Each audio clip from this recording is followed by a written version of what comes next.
Yay! Yay! You okay? No. I will fix it, I promise. I'm realizing that there's no hyphen in Kim's last name. I'll figure this out eventually. Maybe. Welcome, everybody, to Ginger Runner Live, episode number 304. Tonight should be a fun episode. We've got our good friend Brian Morrison on to join us tonight. Brian Morrison, for those of you who are probably familiar with this channel, was the featured runner in A Decade On, which is the movie that we made a couple years ago. He ran Western States in 2006, came back in 2016 to get that buckle, because in 2006 he was disqualified yards from the finish line. Long story, go watch the movie. But Brian has just been this incredible human being here in the Seattle running scene, has owned running stores here as long as we've lived here, and he owns Fleet Feet Seattle and recently opened up Fleet Feet Ballard. Mm-hmm. So he owns two running stores, but I was really curious how the current climate is affecting running stores and brick and mortar shops, and having Brian on is going to be great because we have lots of stories and lots of questions for him, but also just kind of wanted to hear the inside stories from what it's like owning a small business that has been affected for sure. So tonight's Ginger Runner Live features Brian Morrison. Very excited about it. Sit back, relax, grab your beverage of choice. Here we go.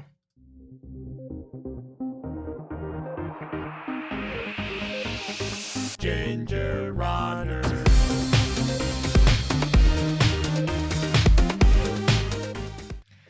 Yay! Welcome, everybody, to Ginger Runner Live, episode number 304. Thank you for taking some time out of your busy Mondays to spend a little bit of it with us. What's funny is, in the intro, you're like, are you ready to go live? And I'm like, yep. Mm-hmm. And then we went live, and because we've been doing daily streams, I couldn't sort it out in my brain what I was supposed to say. Yeah. We are doing daily live streams for our Patreon crew members and stuff, which has been amazing. We love it. It has been super fun. We get a little loopy. We get funny. We tell stories. We talk running. We do all of that. But we do it a bit differently than we do on Ginger Runner Live here now. It's a lot less formal. Not that this is formal, but I put on my nice shorts today. But I'm also with you. It is weird to get into the Ginger Runner Live mindset versus the Daily Brew mindset. We call that show Daily Brew. I mean, we learned some Norwegian words this week, last week. Not a lie. Welcome, everyone, to the show tonight. We are very excited to welcome our guest, Brian Morrison, who is the owner of Fleet Feet Seattle and Fleet Feet Ballard, two running stores here in the Seattle area. He is also the star of A Decade On, the film that I made a couple of years ago, documenting his journey at Western States from 2006 to 2016. And his just incredible story. If you have not seen it, go watch it. It'll show you just how truly wonderful this human is. But we'll introduce him here in just a second. We're going to talk to him about what it's like owning that small business in this current climate. Things positive, negative, things that he's learned, and maybe it'll help small business owners out there maybe try to pivot or find ways that you can make things work. Should be a fun episode. He's got tons of stories. Before, of course, we introduce our guest, we do have some individuals that we like to thank at the top of every show, and that is our Patreon crew. As we just mentioned, Kim and I have been going live every single day for our Patreon supporters from the $3 level and above. It is because of our Patreon supporters that we're able to do this still, that we're able to work and pay rent and do all that stuff. Yep. So we are just so incredibly indebted to our wonderful Patreon community. If you would like to join that community and you would like to join us on our live streams that we've been doing every day, you can go to patreon.com/thegingerrunner. That's it. That's our pitch. We'd like to shout out two individuals at that top tier, though, who really have just gone above and beyond and helped us out over the years. Brian Sands, who's been a longtime supporter of the show, as well as community member. He is in the chat right now. I see his name there. He's a fantastic human. Brian has an incredible running journey as well. Having lost over 100 pounds, ran his first marathon over the age of 50, his first 50K. All of that. He's super inspiring. And again, just one of the kindest people you'll ever meet. Another shout out to Chris Lee as well. Chris is over in Hong Kong and owns an organization known as Trailblazer. It's a brick and mortar / community-based organization over there that showcases the trails in the region. If you ever find yourself visiting Hong Kong at some point in the future, it is a gorgeous, beautiful city with an immense amount of trail mileage just surrounding the city. Lots of huge races there as well. Hong Kong 100. Chris runs the Can Run. So shout out to Chris and all that he does for the community there, as well as the community here. And also, of course, I'm your host, Ethan, but I'm joined, as always, by the lovely and far more talented Kim. Hi. Hi. Welcome. You too. No, you welcome. Welcome. Hi, everybody. Kim Tashima Newberry here, as Ethan mentioned. If you're new to the show, welcome. Hello. We will be having our wonderful guest, Brian, live with us in just a second. And because we are live, you can ask Brian questions. There's already questions rolling in the chat room. So pop your questions into the chat room, and we will ask them throughout the hour. And also, shout out to one of our GR crew members for sending some incredible beers from Texas. This was for like maybe a month and a half ago. You have been savoring those beer. Because I know they're good beers. I've been savoring them week after week, and this one is like stellar. St. Arnold Double Art Car IPA from Patron Saint Brewer. Whatever it is so good. So I wanted to just shout that member out. I appreciate that. Without further ado, let's welcome our very patient guest. Coming to us all the way from probably a couple miles from here. He's in our backyard. He's in our backyard. Mr. Brian Morrison. Yay! How are you guys? We're good. How are you? I'm doing really well. It's been a while since we've had you on the show. Do you remember the last time you were on our show? I believe, if memory serves, I was on with Chrissy talking about Chuckanut. I couldn't tell you. Might have been 2 years ago. It could have even been longer ago than that. You were super drunk. I remember that episode. You were just like off the rails.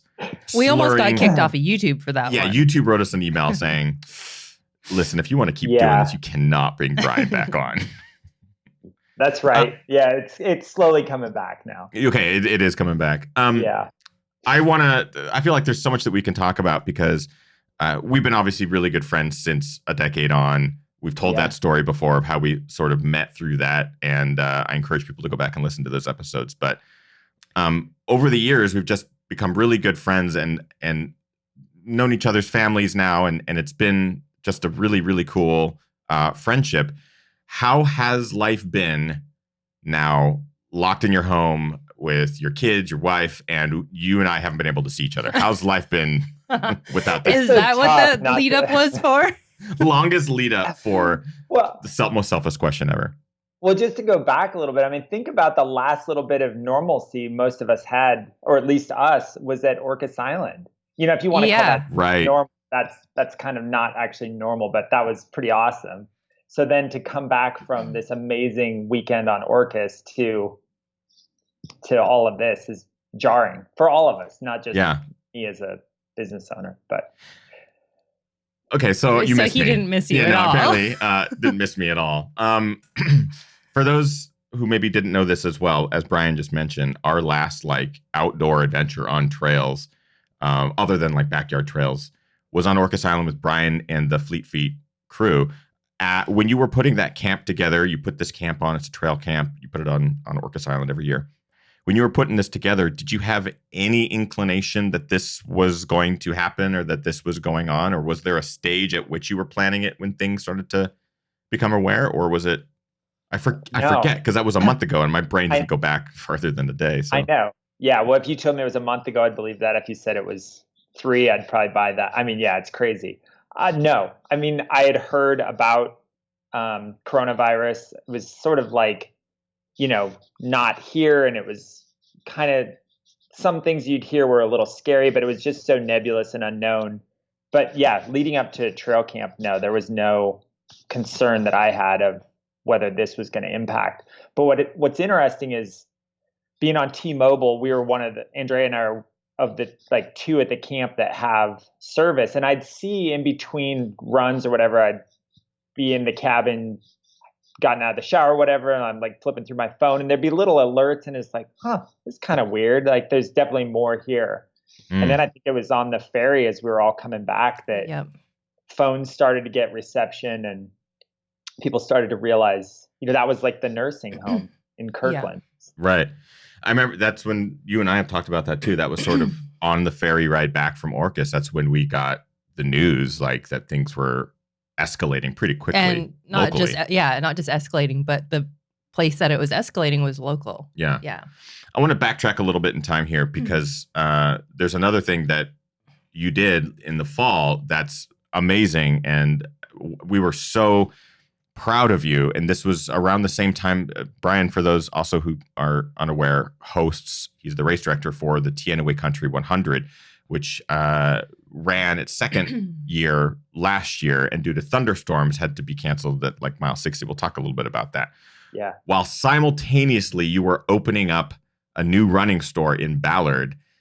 So let's go back to that period of time in September. Yeah. Race directing one of the like gnarliest hundreds in Washington State, West Coast even, and opening up a running store. One, what were you thinking? And two, how did you get through that time? Because that's already just got to be stressful, right? Yeah, no, it was. The plan was certainly not to open in September. We had signed the lease, I think, probably, I should know this, but I think we probably signed it a year ago this month. Wow. And so we were pretty optimistic and I guess naive, thinking, well, we'll be open maybe by June, but probably by July. And yeah, it's going to be a little crazy with the race happening in September, but there's plenty of time and to get staffed up and stuff. And then just as these things do, there were some weird permit things we ran into and everything. Like everybody will tell you that's been through this says it always takes longer than you think it will. Right. But then you think, well, that's for everyone else and not us. But no, it was us too. So yeah, it was just a week apart. I think. Yeah. We had a hard. It's just so stressful even thinking about like so Tiger Claw is the event that we put on, and last year the stress leading up to that, we were like unable to do barely functioning, just putting on that event, and that's not 100-miler in a remote area. Exactly, 100-miler remote area, far out of Seattle. Like driving out there is an hour and a half at least, and that's probably speeding. Putting that on at that time of year, plus opening the store.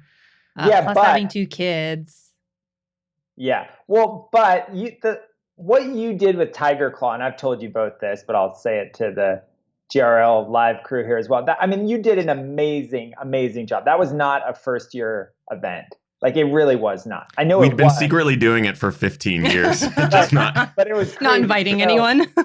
So, I was proud of Tianaway's first year, but it was low budge compared to what you guys put on. So, there's different levels of, though I was really proud of what we did and I didn't feel like we were skimping, you should be.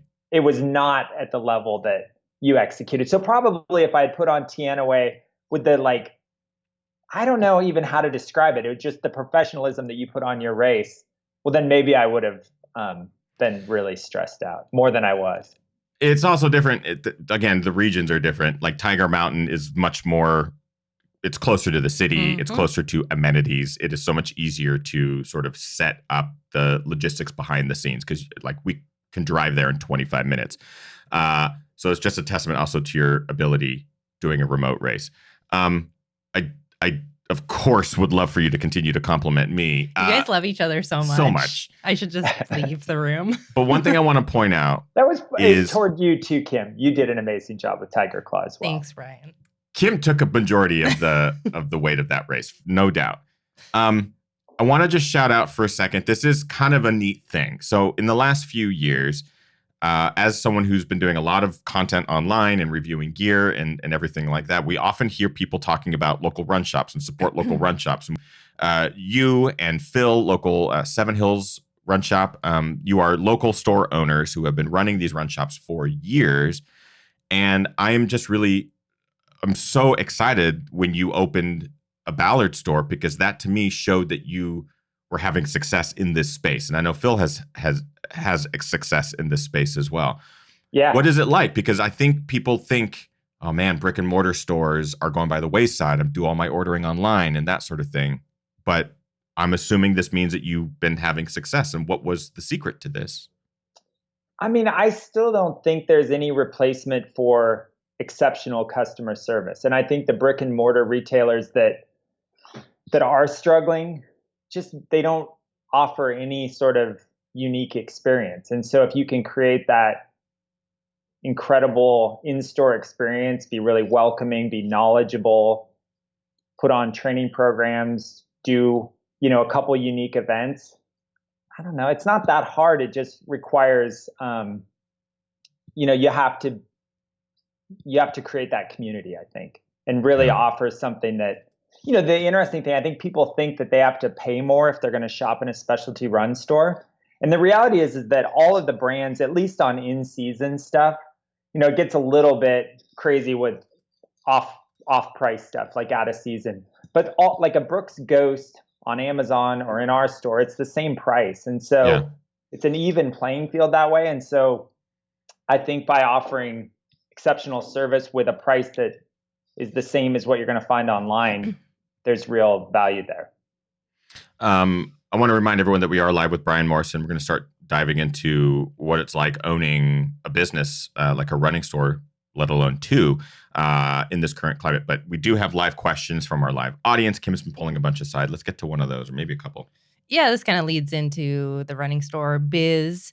Amber in the chat room says, once life calms down a bit, would you like to open a third running store? Just jumping right ahead. No. The reason, I'll just elaborate on that a little bit. The reason we opened a store, well, we live in Ballard for one, so that was a big part of it. But when you look at Seattle as a region, with a store already on Capitol Hill, Ballard just, unless we wanted to go south, like Columbia City or something maybe, Ballard just felt like a little bit of a void. Obviously Phil's store is in Magnolia, and I'm not discounting that, but he definitely is catering much more to trail than what we're doing. And so it's a different store a little bit, but Ballard is just like growing like crazy, like all of Seattle, I guess. But it just felt like there was, obviously Green Lake's got Jock and Jill and Roadrunner. And then without cannibalizing Capitol Hill too much, it just sort of felt like Ballard made sense. And then the fact that we live here and we have kids in school and we've built a network around parents that were all excited to support us, but weren't willing to drive to Capitol Hill. Yeah. Because, it's only 6 miles or whatever, but you guys know how, in normal times, how hectic that can be to try and crisscross the city. So no, the answer is no more stores. Yeah, it's funny. Like, we can get to your Capitol Hill store in a matter of minutes, but it would take us longer to get to your Ballard store than it would for us to just go straight to the mountains and run and get home. Yeah, we'd have to plan. We'd have to plan the trip to Ballard. And by way the crow flies, I think it's a handful of miles. Like it's under 10 miles to the Ballard store by way of crow. But also, you're worth it. You are worth it. We would do it. We do it. We have done it. We're doing it. We're outside the store right now. We put up. Let's pull back the set. Show us that house. You okay? Is Brian's dadness bringing out your dad jokes? Ooh, that's a great question for Brian. I hadn't noticed yet, but maybe they'll get daddier as we get through the show. Okay. Yeah.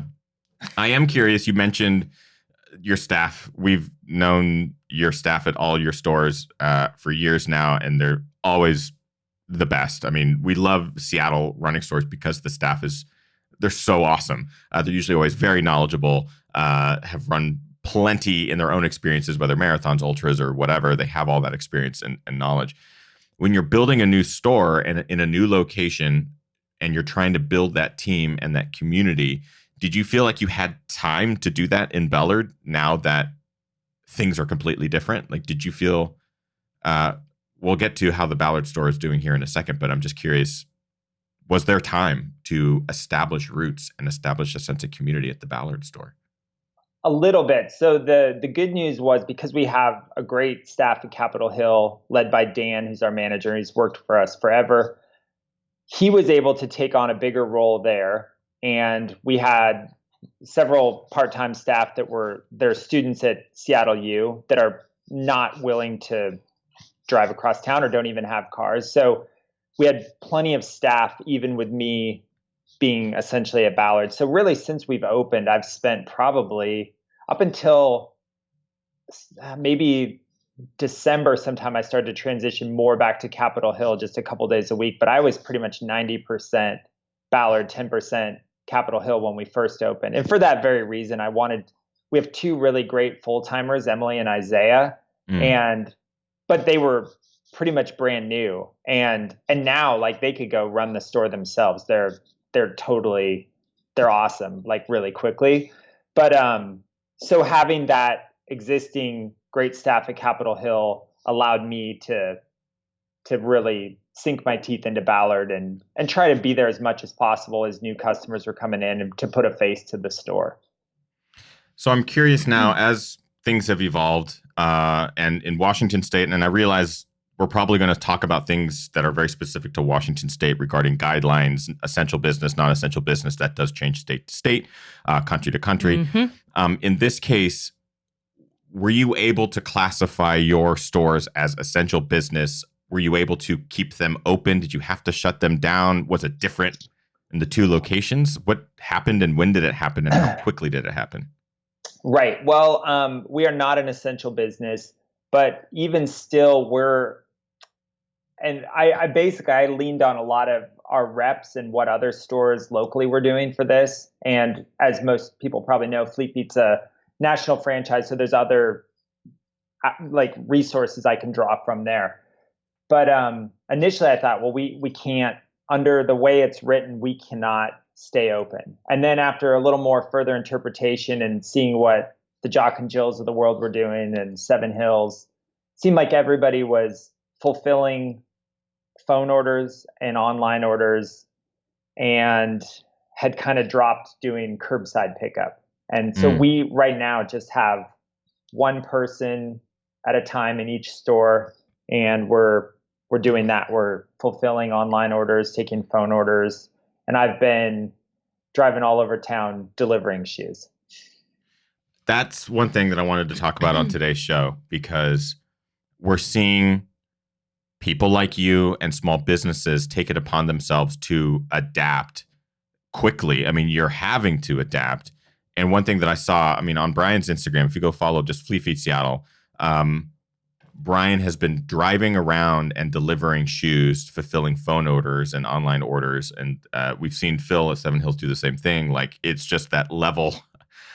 At this point, it's beyond service. It's full on like friendship. Like, you're doing things, you're going above and beyond. And it's a testament to who you are and like what these businesses mean to you. What has that been like, making that transition? Because doing a brick and mortar, opening your door to customers, is one type of business that requires a certain skill set. And going to online phone orders is a completely different skill set. Has it been overwhelming? Have you enjoyed it? What's it been like? Yeah, I've enjoyed it. I still feel like if sort of what everything we do at the store is built around exceptional customer service, this is just an extension of that. It's a different way of providing that service, but customers have been pretty vocal about just how amazing it is that I'm willing really to drive and deliver to their doorstep. And to me, it just, I value those customers so much that, whether that's providing a great in-store experience or driving shoes to Burien to their doorstep, then that's just what we do. That's what I'm going to do to try and hang on to that customer and show them that they matter. And so, yeah, it's challenging for sure, but in terms of the mentality behind it, it's kind of the same mentality. It's just a different way of practicing that customer service. Kim has a bunch of live questions. I just want to mention that Brian mentioning driving to Burien to deliver shoes from Ballard is right now insane, because the West Seattle Bridge is out. The drive, that is a testament right there alone to Brian's commitment to his customers. It's a big one, dude. To be fair, though, I've delivered a couple to West Seattle, and that's a way bigger pain right now than Burien, because at least Burien you can stay whatever, like the 509 or whatever. Yeah, it's 509 exactly. If you had to deliver a pair of shoes to like Alki, I'd be just like, like, hey, can you run to Capitol Hill? And I'll just for people who are not local, one of the major bridges in Seattle is closed because busiest it bridge is in Seattle.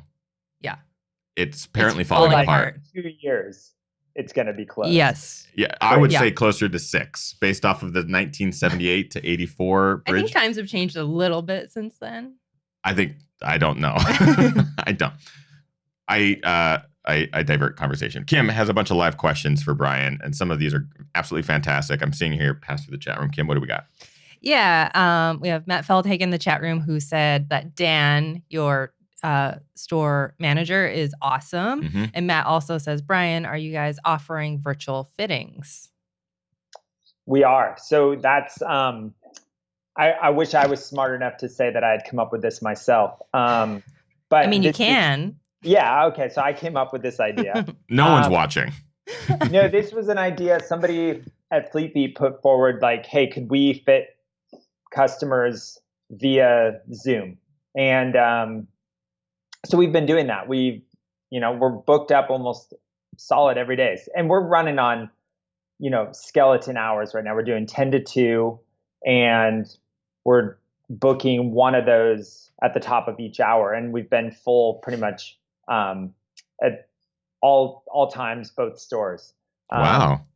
And yeah, it's cool. It's really hard, as you might imagine, to fit someone for shoes in this setting like this, where you're just sitting there talking to them. So it really helps. Like, it's easy to answer questions, but if they've never had their feet even sized, that's the biggest challenge that I'm finding, is just sizing feet is kind of impossible in a virtual setting.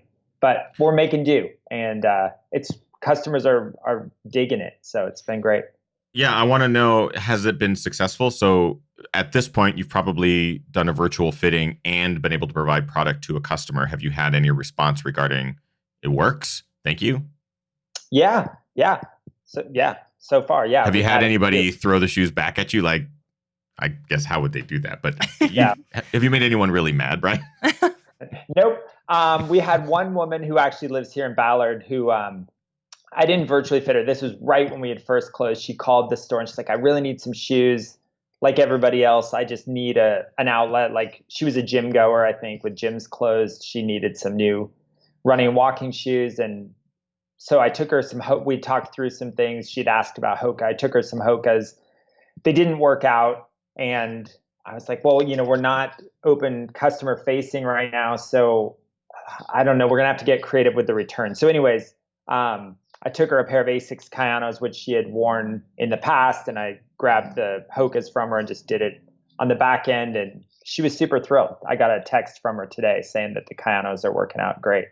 But that's not very practical to do with every customer. Like, if I had to drive to Burien to do that becomes challenging. When it's somebody here in Ballard, a little easier. So there's certainly some challenges to it still. But customers are digging it. That's one thing I was going to probably bring up in here in a second, is just sort of the challenges that you've had to face. And so we'll get to that. But again, we have a lot of live questions, so I'll turn it over to Kim. A question from Marie Claude. Marie Claude says, Brian, how do you think the current situation will affect long-term for your business model? Do you think there will be more emphasis on online order or consumer behavior? I mean, that's something I've wondered a lot about. And I think it's going to be person to person. I absolutely think we're going to have to change how we do things in the store, at least when we first open back up, whenever that is. I mean, it used to be like with the Branix and measuring bare feet. I mean, we were like really, really up close and personal with people's feet. And now with the 3D scanning and stuff, it's maybe a little less so, but it's still like we're lacing up shoes for people. You're very much, you're bent over lacing shoes and talking to them, and you're, I don't know, within a foot or two of those people. And a lot of people are not going to be comfortable with that anymore, both staff and customers. And so I don't know. We've also started using this app called Wait While. That's how we're scheduling the virtual fittings. And I think we might do, especially whenever it's going to be, when we open the doors again, I think it's going to have to be in that capacity where it's scheduled almost like you would a haircut or something. I want to kind of go over just business in general and how it has been, because obviously you're adapting. Have you seen an uptick in sales, a change in sales? You don't obviously have to get to specifics, but I'm just really curious, because brick and mortar stores, years ago, I was like, oh man, it sucks. I don't want to see brick and mortar stores disappear. Like, there's something about going into a store and having that personal experience, and then knowing you and becoming friends with you and seeing, oh my God, it's a success here. Brian's making it work, and other locals here in Seattle are making it work. Has there been a shift, and does it I mean, is it ominous? Is this an ominous time as a small business owner, especially in a specialty store like this? Yeah, it is. I mean, no doubt it is. It's nice to be able to generate some sales and cash flow, but it's not sustainable with rent and all the other things in Seattle, and probably not anywhere, but especially Seattle, like the cost of rent is just too high for this doing business this way to be sustainable long term. Yeah. Like we don't need the footprint that we have with the stores. And so I'm super thankful that we're able to do what we're doing, but it's definitely, and it's more noticeable at Capitol Hill. I mean, that store, well, I don't know. I'll have been there 16 years in May, but it was Seattle Running Company, like starting in 99 maybe. And then it was even prior to that, like 92 or 93 was Foot Zone. So, I mean, I was a running shoe store there for nearly 30 years. So the volume that we do in Capitol Hill is much greater than Ballard. And so it's just more noticeable when you look at like last year's sales to what we're doing right now. Yeah. It'll be interesting to see, because I agree with you kind of what you were just talking about regarding customers' comfort level, employees' comfort level. I think it's just going to shift across the board, and there's just going to have to be new business models for this type of thing. You are taking online sales? So is there like a website that people can go to and look at your full product line, or is this something you're having to do sort of on the fly and kind of do a full pivot to that? Well, so the way it works, so this is something that Fleet Feet as a brand created I should know this, 4 years ago, we'll say. And basically the way it works is that stores in the Fleet Feet franchise world can opt in to be fulfillment stores. And so if you're a fulfillment store, basically I'm not sure exactly how they do it because I'm not involved on the back end, but they compile all of the inventory data across all the stores. And that's when you go onto fleetfeet.com as a customer, you can see all of it. But then when you click on it, it'll ship from the nearest location that has that. And we've actually just, as of last week, started to become a fulfillment store. Because for the longest time, there wasn't much need for more fulfillment stores. Right. And it's just one more thing. I mean, it's a lot of, like right now we're fulfilling a lot of shoes. So it's almost like a whole nother staff person that would be devoted to that. And we just didn't need it, especially opening Ballard and kind of with that being the focus. But that's interesting. I'm fascinated by that because what a cool thing to be able to do is to sort of opt into this. Well, we may, like if brick and mortar sales are down, we can opt in to a fulfillment center sort of business model. It seems like there's a bit of flexibility for you as a brand and as a store owner to, obviously we can't have customers in store, but we can always fulfill orders for online. Seems great. Like I think that's a really cool option. Again, I want to get to some of these live questions. You have so many, and I'm so sorry. It's just one question over and over. I'm seeing like 20 questions here. It's just the same one, copy and pasted. Question from AK Trail Runner. They asked Brian, what is the progress on the petition to qualify specialty shoe stores as essential businesses? Maybe you can touch on what that petition is a little bit. Good segue. Yeah. I don't know what the status of it is. I just actually saw it shared on Facebook, I think from another Fleet Feet store. And so I signed it and then shared it.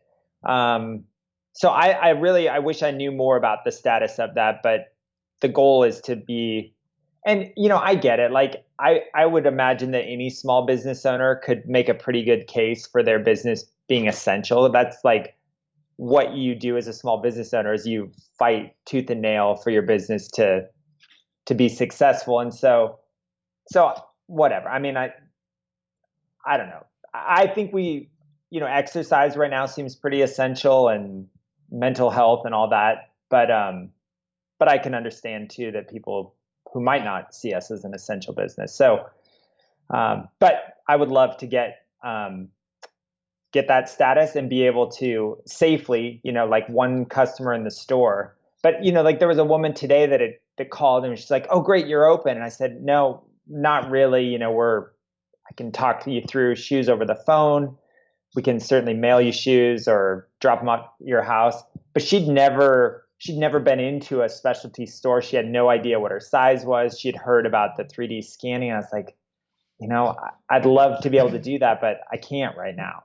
So it'd be nice for those people. And there's a lot of non-runners that we serve too. People that are dealing with, they stand a lot. They're nurses. Like there's plenty of shoes we're selling that aren't just to like recreational runners. So it's also, sorry. No, go ahead. I was gonna say it's also interesting because like bike stores are open. Yeah. Like there's one we've run by a couple times and they're open and they're essential. And I get it. It's probably because they fall under like transportation. That's kind of what we assumed. Yeah. Yeah. Which is, in my mind, I'm like, how many people are there? Transportation. Right. I imagine there's a lot of people that walk to work or run to work. We say all this with the knowledge of like, yes, we completely understand why things are the way they 100%. are. Totally. Yeah. Yeah. And I'm definitely of that opinion that public safety is way more important than, that we all have to make sacrifices right now, I think, for those that are more vulnerable. Mm-hmm. Is there any plan on the horizon for you in shaping this business model moving forward? So are ideas constantly brewing in your mind of like, here's where maybe we can move in the future? Or is it still like, I hope things kind of go back to the way they were? Basically, are you looking at this as we're going to change everything and we're going to do it in a way that works? Or our goal is to go back to the way things were? Where are you at with that? Well, I hope the goal would certainly be to go back as close as we can, because I don't know if I'm visionary enough to like rethink what our business model looks like without like the way things have evolved since I started at the store in 2004, but not that much. It's still fitting shoes. It's still letting customers experience the product outside. It's making recommendations. So I don't know that I have enough of a vision to say like, there's certainly things I'm thinking about, like wait while and booking appointments. But in terms of just like rethinking the whole business model, that's daunting and that terrifies me. And I don't know that I probably could do it, but I'd like things to go back to as close to normal as possible. You're not alone. 100%. Right. You're not alone. Even just Kim and I trying to figure out how this business is going to have to change and sort of adapt. And we're very fortunate that we do so much online, but there's still like Tiger Claw and, GRGR and Ginger Miss and things that we plan to do every year that might need tweaking and changing. And how are we moving forward? So we're in the same boat. Like we constantly are just hoping it goes back to some semblance of I think people that own restaurants and like clothing stores, like everybody is kind of like, how is this going to play out? How back to normal are we going to be? What does the future of our store or a restaurant or a bakery, whatever it looks like, or a race, like. And that's kind of where I also wanted to ask is you have stores in both Ballard and on Capitol Hill, two very dense, populous areas here in Seattle area. What have you seen with the neighboring businesses? What is it like in those parts of town? Because we haven't been able to go to either part of the parts of town. So I'm just curious. Is it weird? Are the streets full? Are people out? Is it empty? It's pretty empty. It's weird. Interestingly, so in Ballard, we're next to a store called iDope, which is a computer repair company that also does some cellular service stuff. So I think they can stay open and be essential that way. But then on the other side of us, Venue and September, which are Venue's like an art space, and then September is a clothing store, closed up, boarded up. They've done a really beautiful job. They've painted murals on the plywood outside. Yeah. Ballard Ave, for the most part, it's mostly restaurants and stuff. So it's all kind of boarded up. It's really kind of spooky. And then on Capitol Hill, we're next to H&R Block, so they're still open. But then Molly Moon's and the perfume store on the corner and Oddfellows Cafe and all of that they're boarded up. And the boarded up windows it's tough to see that. There's some beautiful murals on them now, but it's a little shocking. It is. It is. I was going to say our Capitol Hill store, we had to put up a piece of plywood. It wasn't preemptive. Somebody, I don't know, they threw a rock through it or something. Not malicious. Maliciously, but they weren't trying to break in. But that was just a pain at the start of all this. And we couldn't actually get somebody in time to come replace the window. And so, yeah. And then, but. We've been seeing the photos of the murals in Ballard, that's sort of what inspired that question. Because Ballard is, for those who are not local to Seattle, Ballard is a great walking part of town. There's like amazing restaurants, bars, nightlife, bustling. And when I grew up here, it was much more of kind of a suburban area, but with great community and great restaurants and stuff. And so it just hasn't changed, just gotten more busy, if anything. And Brian's store is right in the heart of it, like in Old Town Ballard, just right on the Ave. It's fantastic. And seeing the pictures come out of there, it's just every business is boarded up. But they painted the murals, which is odd. Beautiful, it's beautiful, but it's odd.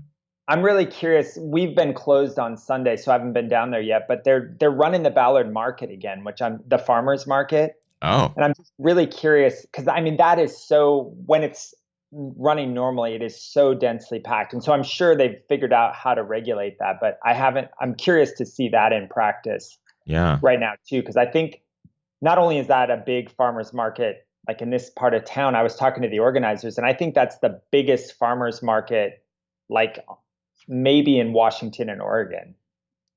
So I'm sure they were given strict guidelines because they just reopened them last weekend, I think. Right? Yeah. We have friends that have been to the markets in like Los Angeles, Culver City Market. There was the controversy around the Brentwood Market. And I think that kept certain markets down there at least more controlled. Like there are hand washing stations. They're directional arrows. A good job from what I can tell, but it is open air, but it is certainly like you see pictures, you're like that's a lot of people in one place. Yeah. So I'm super curious about that. But again, Kim, live questions. Go for it. Yeah, great question from Maggie in the chat room. Maggie says, Brian, what inspired you to finally start doing BMO's running podcast? Getting to listen to stories about local running lore and your running journey is super rad. Boredom, mostly. It's just a way to start passing a little time during the day. No, I don't know. I'm not really sure. I don't have a good answer other than lockdown and passing time. Since Brian and I have become friends, I get it. You guys are friends. But I want to, the reason I'm friends with Brian is it's not because of him. Oh. It's because of his stories. Yeah. Because Brian just has great stories from early days of running in Seattle, the scene, the culture, some of the best in the world. Grew up in Seattle and ran and just conquered the scene. So Brian has all these stories, and they're so fun and so funny and just historic, really. So thank you, Brian, for telling stories. You're fine. It's more about the stories. Yeah, I get it. You have been doing a daily polar plunge. Where did the idea for this come? Why? Lots of questions about the polar plunge in the chat room. What is this? Another thing to sort of just give me some routine and to help pass the time. But I'm not going to try and quote it because it's loosey-goosey at best, but there's a little bit, what kind of got me thinking about it was there's some kind of woo-woo science about, cold plunge and immune boosting benefits of that. And so I thought, well, what the heck? Like, it kind of started actually at, what do you call it? At trail camp. We've been doing that for a while, the polar plunges. So that's definitely where it started. And then with the whole, pandemic, I thought, well, if this could help my immune system and give me some fun distraction. And it's also, it's hard to feel crummy and sick and weak when you're diving into Puget Sound. So even if there's just like the mental aspect of like, oh, I'm like alive enough to go plunge into this, I don't even know how cold Puget Sound is, 50, 60 degree water. I don't know. Average is about 45 to 47 degrees Fahrenheit. Is that true? Is that true? And why do you know that? Look it up. Anyways, back to Brian. So that's where it started. And now, yeah. I actually don't know if I feel like that is the average temperature. I feel like there was a fact I learned as a kid. So like. Of course. It's acting. I was studying this morning. I read about the Puget Sound every morning. Andrea, Brian's wife, is in the chat room and she says, at Mile Long Legs, have you heard? I think they are friends. And Austin B in the chat room says, Mile Long Legs, have you heard? Ethan's just trying to prove he has friends. I almost put them all on a timeout. I saw you go for the timeout button and I didn't know who you were going for. Do you have a Austin. timeout button? We do. Yeah. Yeah. I can use it right now. We do have a timeout button. We've never had to use it. Actually, that's not true. We have had to use it. Brian, there was that one show that you were on that we had to put you in a timeout. Yeah.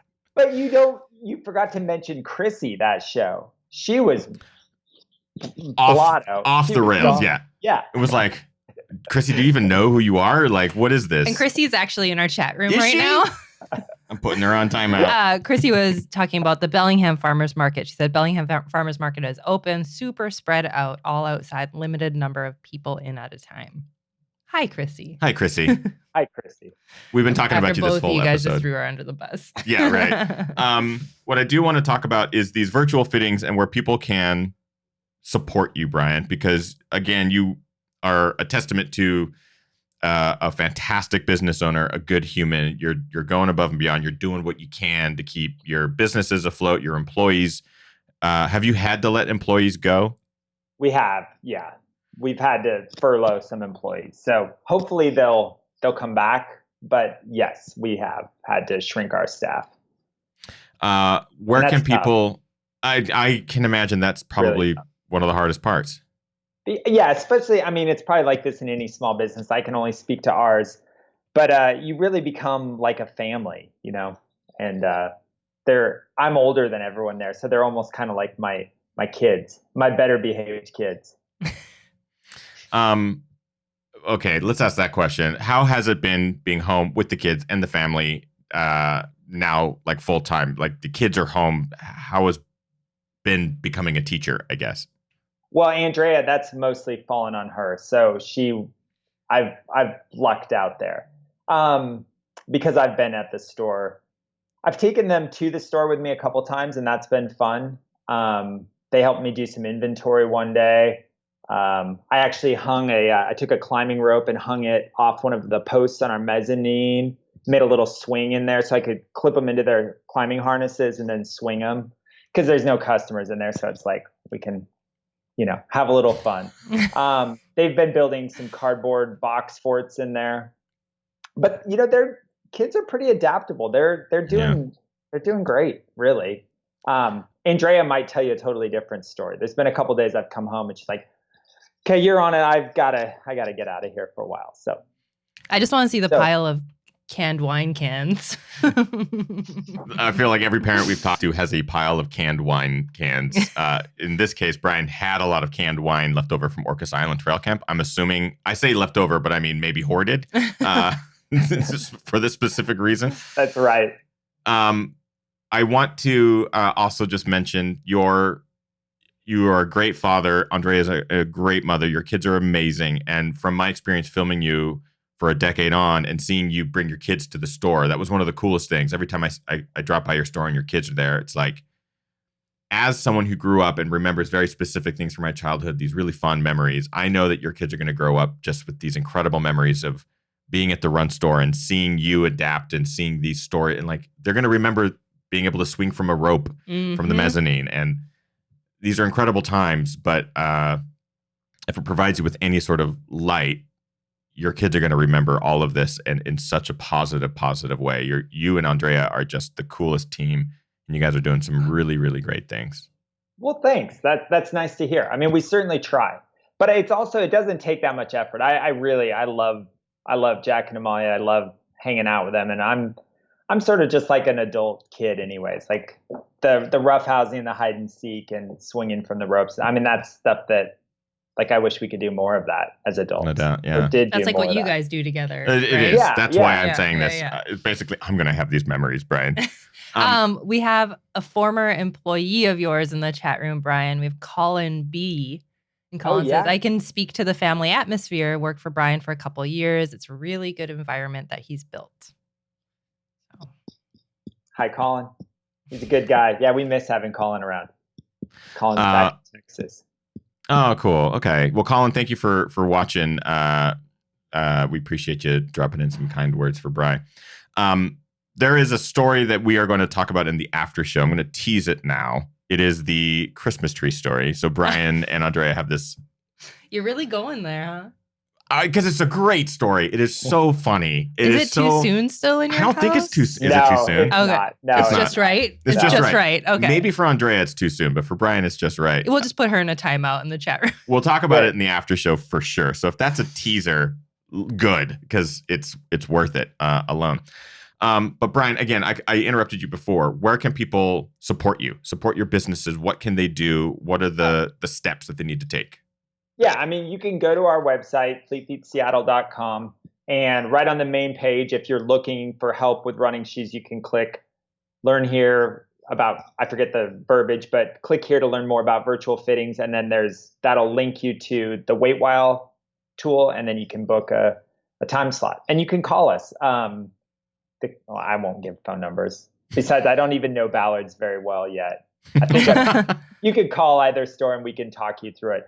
I would say, though, to be patient, because we do only have one person. It's been myself and Ballard, and then between 3 others at Capitol Hill. So if you call and you're not getting a response, it's not because we're not there. It's we're on the other line, or we're virtually fitting somebody.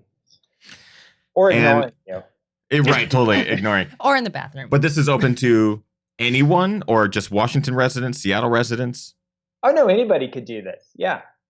Fantastic. And we're doing free shipping and just trying to keep gear going out there, because it's amazing. I mean, you guys have seen it. I'm sure that the boom that's happening right now with running and walking, because there's so few outlets for athletic activities right now, at least in Ballard here. People are running like crazy. Parents that I had no idea. I don't think they were runners, and they've become runners during this. So we've seen it in our neighborhood alone. And with no gyms, no pools. Yeah, we've seen people running around the block doing what we've been doing, and it's kind of cool to see. And that's exactly where I want to leave the show here, Brian. Do you have any advice as a store owner, as a shoe fitter, someone who works with gear every day, and runners of all abilities, shapes, sizes, everything? Do you have advice for people who are maybe looking at running, they haven't run before, or they're running very small mileages? Do you have any advice for them in their running journey to help keep them safe, injury-free, and what to look out for? That's a great question. I mean, I would just get out there and start running. Start super easy, do like a run walk. You guys know this, but I mean, there's so much pounding that comes with running. I've seen it 1,000 times in my running career where somebody's really fit, but they're not used to running, and so they're getting shin splints or knee pain or whatever, and their body just sort of has to get callous to the pounding of running. So just don't do too much too soon. You might be a really great cyclist with a bunch of cardiovascular fitness, and then you go run 5 miles and you're kind of wrecked just from the pounding. So I mean, it's just a little goes a long way to start.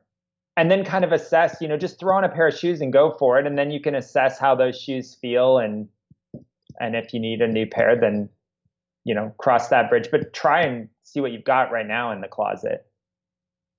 Love it. And do you have any advice for those of us who have sourdough starters and we're trying to bake loaves of bread? No, but I know a guy who I can put you in touch with. My guy, Michael Sanders. He's the your bread sourdough guy. expert. My bread guy, yeah. Forgot Brian has I bet you Brian guy. could get you starter. I bet you could get starter. I think it was 2 trail camps. 2 trail camps ago. Grilled cheese tomato soup with that bread. Brian's baker friend donated sourdough. That bread was so good. I know what I'm doing after the show. Yeah, I'll give him a little plug. Plain bread. He's amazing, and all he does is make sourdough bread. Like that's what he does for work. But it's not like he's making rye bread and whatever other breads there are. But it's just all sourdough. He's just a master of sourdough. Bothering making? I should just support this guy's bread. bread. Why do you have him on the show tonight? Hey Brian, if you could, let's go back and can we just get him on the show? Oh my God, it'd be like pulling teeth to get him on, but he is such a character. It would be an amazing show. We'll bring you both on. That way you can sort of like, hey, I'm going to bring you onto this thing, and then you just leave. You just duck out, and we'll and then I'll leave, and then Kim will leave, and it'll just be bread talk. I would not be surprised if there is a podcast called Bread Talk at this point, or like sourdough. I'm sure there is. Did you sourdough? There's the dad joke that does not work. Leaving on a down note. Yeah. We appreciate you, Brian Morrison, for who you are, what you do for the community, and all of the above. We just think you're the coolest dude. Andrea would beg to differ in the chat room. She's just like, she's in a timeout. She's freaking out about this Christmas tree story. She's like, well, you're going to tell the story? So maybe we need to bring Andrea in for the after show. Oh, so she can tell it. She can come on into the after show. If she's not wrangling kids. But thank you, Brian. Thank you. This has been fun. It has. I appreciate it. Okay, so now we're gonna bring Pearl Jam on. So we appreciate there are Pearl Jam questions for the after show. We have lots of Pearl Jam questions, so get ready, Brian. Yes. All right. My favorite topic. We would like to thank all of you for tuning into Ginger Runner Live, episode 304 tonight with our good friend Brian Morrison, talking a little bit about small business and sort of navigating the waters and pivoting and all that stuff. We've been using the word pivot a lot because it's super relevant. All I can think about is the Friends episode where they're moving the couch. Oh, yeah. Pivot. Brian knows exactly what I'm talking about. I think everyone does. We all are caught up on Friends now. At the end of every episode, we like to recognize a member. Do you have one? Ready. Okay. We like to recognize a member of the community who goes above and beyond, does something amazing either for themselves or for others. We like to recognize our GR crew member of the week. Kim, who is our GR crew of the week? So I actually have 2 GR crew members of the week this week, just because too many of you were doing awesome things this week. So the first GR crew member of the week is Deb Hamberlin. And Deb says, I finally got to race. It was in my backyard, running loops by myself. But I finished the Hamberlin Backyard 50K as a part of the Aravaipa Strong virtual race. And I won. So congrats, Deb. And the second mention that I want to do is Carl Livemore. And Carl said he spent the weekend keeping the streets of London clean. He's a truck loader / driver. So I just want to give a shout out to Carl. There's a lot of essential workers out there that maybe aren't getting the acknowledgement. Yeah, the recognition they deserve for sure. But yeah, there's a lot of folks out there just grinding away to try and keep our lives kind of going as moving normal smoothly as possible. So huge shout out to Deb and Carl, both great crew members this week. Yeah. Nice poll. Deb with the 50K and Carl just doing the work that can sometimes go unnoticed or unrecognized. We appreciate both of you for contributing to this community and making it what it is. Amazing. That is it for tonight's episode, Ginger Runner Live 304. We are going to move into the after show. As I mentioned, Brian is still on the line with us. On the line. You just aged yourself. I want to punch my own throat. Brian, is it the heat in this room? Is it the sweat? It's so hot. I have sweat dripping down the backs of my knees. We'll talk more about that in the after show. We are going to talk about the Christmas tree story because it is so worth it, and maybe a little bit of Pearl Jam trivia. If you would like to join us for our after show, it's very easy. Patreon.com/thegingerrunner. For as little as $1 a month, you get after show access. For $3 a month, you get daily live shows, which have been super, super fun. Really fun. Yeah. Consider joining us if you have not already. That's it. Get out there, everyone. Train hard. Virtually race the harder and party the hardest. I know I am going to. Cool. See ya. Goodbye.